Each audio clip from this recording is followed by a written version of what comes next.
Ebube gị na-ejere ndị gị ozi, ebube gị na-agbara ụmụ gị ọgụ, ebube gị na-emeri ekwensu, ebube gị na-ekwuru. Welcome to my channel. I remain your host, Mrs. Debbie Amechi. Meet my beautiful daughter, Adeze Debbie. This is a child that her birth, her conception is all testimony. It's all testimony. Please, if you have not listened to my other video, the one I captioned from fibroid to fine boy, if you have not listened to that video, I will drop the link in the description box. Please go and watch that video so that you will see how God started his work in my life, how God converted fibroid to fine boy, and I gave birth to my son, Miracle. After giving birth to Miracle, the fibroid started disturbing me. I started bleeding excessively and all that. That was 1 year after I gave birth to Miracle. I finished breastfeeding him when I noticed the fibroid, started coming up and disturbing me. Started disturbing me. It was so unusual. I took herbs, I took a lot of things, but the thing was not. It's still there. So I went back to the hospital, and my doctor advised that I carry out a myomectomy. Myomectomy is the fibroid infection operation, the removal of the fibroid in the womb. It's called myomectomy.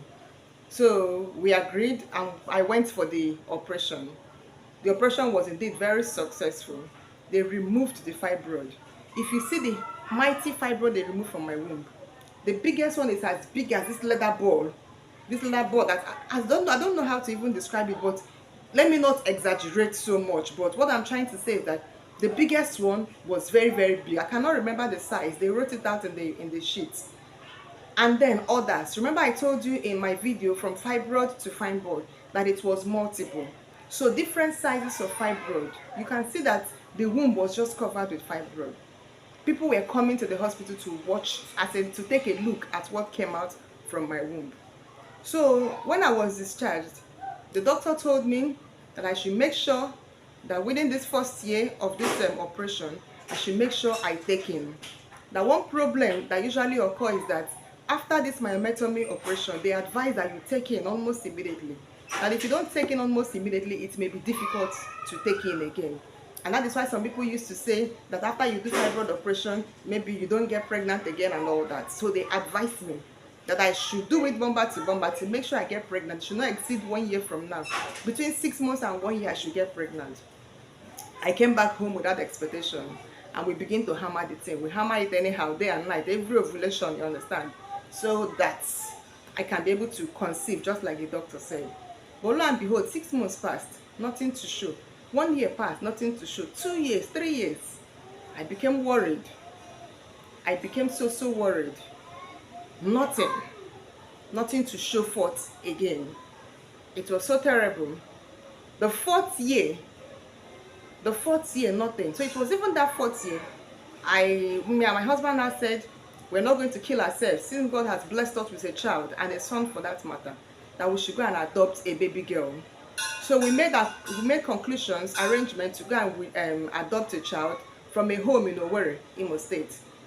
So we made that arrangement, planning to travel by the Xmas. By the time we travel that Xmas period, we're from Imo State. By the time we travel that Xmas period to the east, then we'll now go to Owerri and seal up the conclusion, whatever, and then bring forth the baby girl adopted child.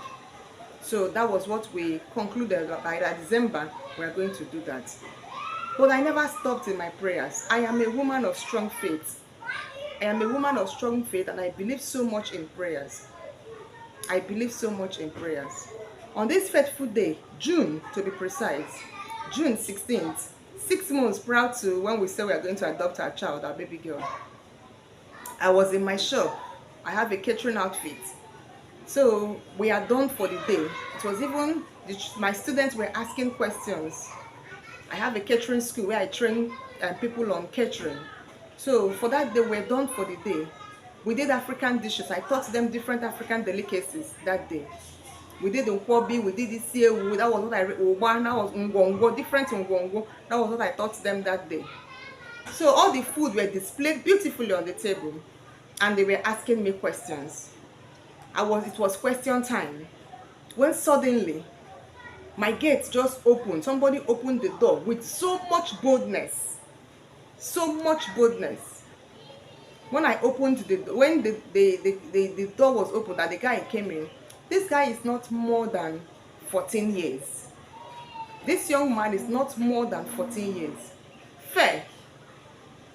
He was wearing a plain trouser, black, and a white shirt. Very fair. So immediately I saw him, he just crossed his hand and stood by the entrance door. He stood like this with so much boldness. With so much boldness. And I told my girl, the girl that was working with me, I called her. I said, check what that guy wants. So the girl stood up to go and attend to the guy, and the guy said, no, madam, it is not her that he was pointing at me. He said, madam, it's not her that I want, it is you I want. Fear gripped me because of his voice sounded as if 7 people are talking. As if 7 people are talking. To cut the long story short, I told him that he has to be patient. Let me round up what I'm doing. He said, he did like this. He said, be fast. I don't have time. I don't have so much time to spend here. Be fast. That was what he told me. I rounded up what I was doing. Even the fear in me, because I've not seen that kind of boldness from a child, you understand? So I couldn't even take him to my office. I had to come out, and I met him outside in the balcony. He greeted me. I said, who are you and what do you want? He said, my name is Daniel. I said, Daniel, from where? Who sent you here? Do you want anything? You want to be trained, or you want us to make cake for you? What exactly do you want? He said, I am hungry, give me food. I looked at him. I said, Daniel, you mean you are hungry? He said, yes. I said, but you don't look like someone that is hungry. You look well fed, you're okay, you look well kept and all that. You don't look like someone that is hungry. He now repeated this again. He said, madam, you are wasting my time. I have a lot of places to go and deliver messages. I do not have time to waste. Give me food, I am hungry. I called one of my girls. The girl came out. I gave the girl 500 naira. I said, go and buy food for this young man. Look for where you buy food around. Go and buy food for this young man. As the girl was about to leave, the guy called the girl back. He said, don't go anywhere. Give the money back to your madam. The girl gave me back the money. And he said to me, he said, because you don't know me. If you know me, you will know that I don't eat this kind of food. That was where fear now gripped me. I said, then who are you? I was even fidgeting. I was scared. I said, then who are you? He said, look at you. You are even afraid. You pray to God every day. Madam, you pray to God every day. But you don't believe in the God you pray to. You don't have faith in the God you pray to. Because if you have faith in the God you pray to, you will not be shaken. You will not be shivering. You will not be afraid. If you have faith in the God you pray to every day, you will know that the God you pray to is capable of sending an angel to come and answer your prayer. Gives painful just filled all my body. I looked at him. I said, are you an angel? Are you an angel? The second time. He said, give me food, let me eat. Give me food, let me eat and deliver your message to you. I have other places to go. I said, okay, since you say you don't eat the kind of food you want to buy, or I take the 500 naira, use it and buy your kind of food. He looked at me, and collected the 500 naira from me. So at this point, my son, Miracle was 4 years plus as at that time. So Miracle was coming back from school with the girl that was taking care of him. He was coming back from school. So immediately Miracle opened the entrance door and entered. Miracle said, Mommy, good afternoon, ma. The guy looked at Miracle and he said, this is your son. I said, yes. He said, where are others? I said, I don't know. He said, no, where are others? I said, I don't know, but I believe they are on their way. He now said, this is not how God wanted it. This is not the plan of God for your life.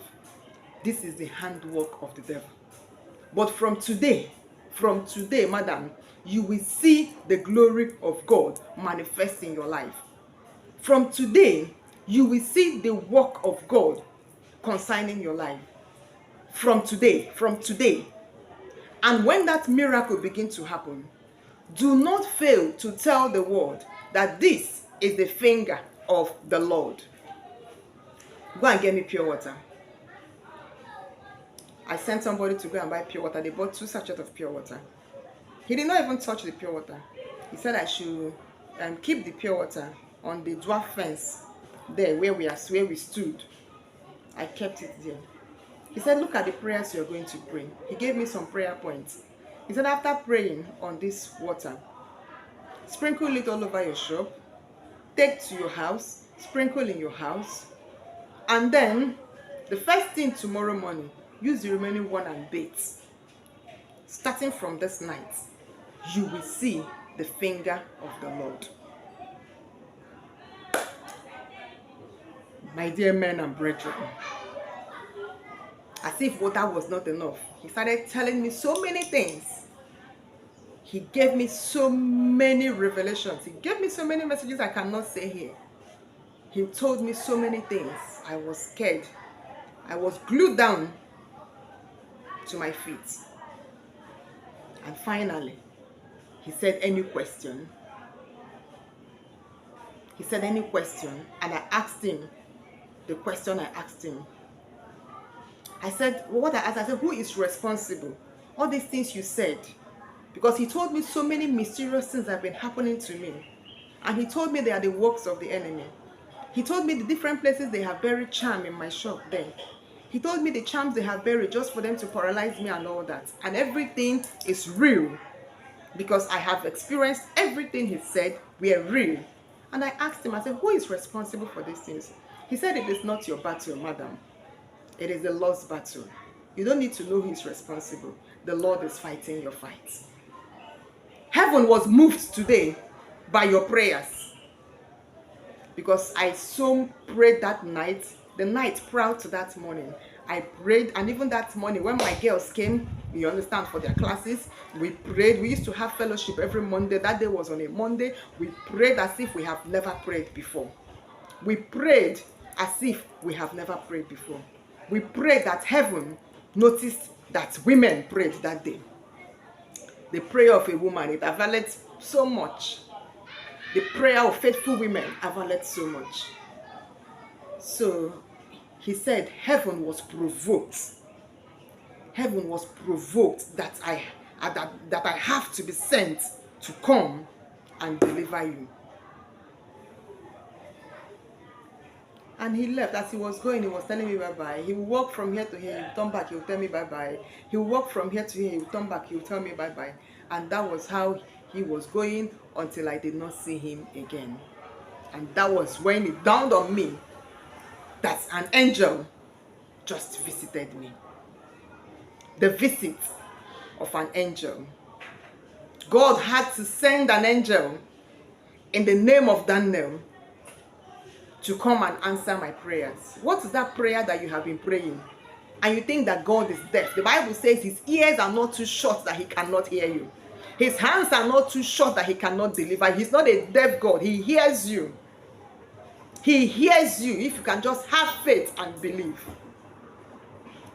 Men and brethren, that day was around then. That was June 16th of that year.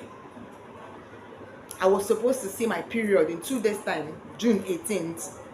My period was due for 18th. Even that day he came, I started having menstrual cramps, because when my period wants to come, 2 days, a day, 3 days, I start having menstrual cramps, you know. I will even start taking paracetamol before my period comes out. So I was already on it, the menstrual cramps and everything, constipation, everything, I was already on it. I was already prepared for my period in 2 days time, or at times maybe I would think it's 18th, it becomes 17th. If the cramps is too much, to come earlier. Men and brethren, on the 18th came, I did not see my period. I did not see my period. I kept calm, I held my peace. 2 days, 3 days, 4 days, till the end of June, I did not see my period. That was when I went for scan. I went for pregnancy test, and I was told, Madam, congratulations, you are pregnant. You are pregnant. After 5 years, I had miracle. After 5 years, I had miracle. I want to concentrate on the pregnancy aspect for now, but there are other miracles that happened after the angel visited, starting from that night. In another video, I will talk about the other miracles that happened. The explosion took place in my house that night. Explosion took place in my house that night, but I will talk about that in another video. Let me concentrate on my princess here, daughter of the Most High God. I name her Adeze. I name her Adeze because from what happened, she's the daughter of the Most High. God brought her himself. So our dad Jesus. So that was how I became pregnant for my daughter. When it was 3 months, I went to register for antenatal.